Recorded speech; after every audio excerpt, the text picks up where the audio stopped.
KPMG en imagen.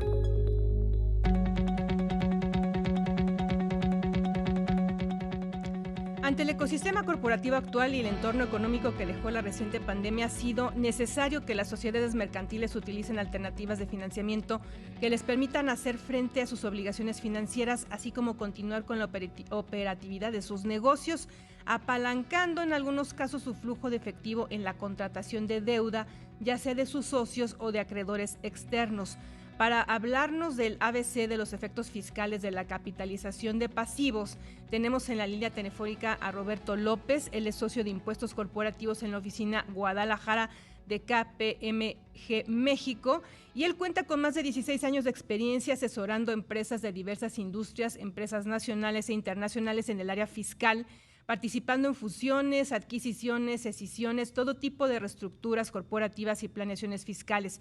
Roberto es contador público certificado por el Instituto Mexicano de Contadores Públicos, cuenta con la certificación por disciplinas en impuestos por parte del IMCP y adicionalmente terminó una maestría en análisis tributario. Roberto, muchísimas gracias por platicar con nosotros esta mañana. ¿Cómo estás? Buenos días. Hola Aurora, muy buenos días a ti y a tu auditorio. Muchas gracias por la oportunidad. Roberto, pues cuéntanos, ¿cuáles son los puntos clave que deben conocer las empresas sobre los efectos fiscales de la capitalización de pasivos? Claro, Aurora. Mira, como punto de partida es importante que analicemos cuándo estamos ante una capitalización de pasivos. Y esto sucede cuando, al no contar con la capacidad económica para mitigar las deudas, las empresas brindan a sus acreedores una opción para participar en su capital social a cambio del importe adeudado. Este esquema permite a los accionistas conservar su liquidez, mejorar sus métricas financieras y superar dificultades económicas a corto plazo. Sin embargo, pues es importante que se tomen en consideración las implicaciones fiscales de estos actos jurídicos y las obligaciones fiscales que se tienen que cumplir con respecto a esta parte, ¿no? Al respecto, hay tres puntos muy importantes que se tienen que vigilar. El primero es que para efectos de impuestos sobre la renta no se considera un ingreso. Este tipo de operaciones está explícitamente señalado en la ley de impuestos sobre la renta que no son un ingreso.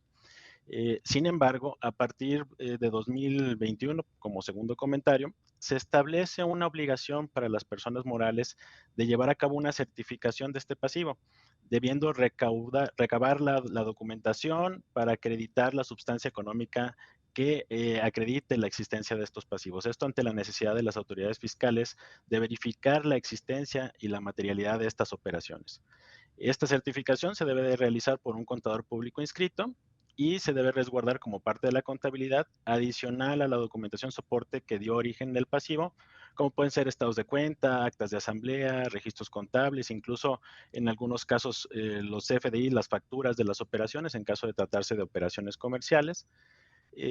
Se tiene que resguardar toda esta información como parte de la contabilidad de las compañías. Y yo te diría, finalmente, como tercer punto, es importante tomar en consideración los efectos en impuesto al valor agregado. Derivado de los recientes precedentes emitidos por los tribunales e inclusive por la Suprema Corte de Justicia de la Nación, se establece que las deudas pagadas con acciones no pueden dar lugar al acreditamiento del impuesto.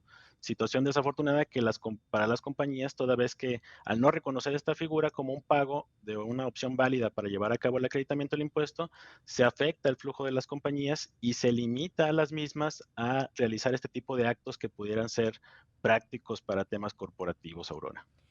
¿Cuál sería el ABC que las y los líderes de negocios deben tener en cuenta para estar preparados ante la legislación?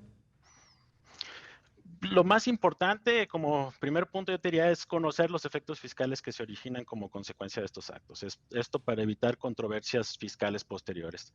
Adicionalmente, es necesario que se tenga en cuenta que con la incorporación de un nuevo accionista, se acarrean una serie de obligaciones corporativas adicionales a la actualización de los libros sociales. Esto es distintos cumplimientos en materia del Registro Federal de Contribuyentes, beneficiario controlador, así como la información que se tiene que presentar ante Hacienda y ante Secretaría de Economía, en la cual se les notifica a estas dependencias la nueva estructura, la estructura vigente de las compañías.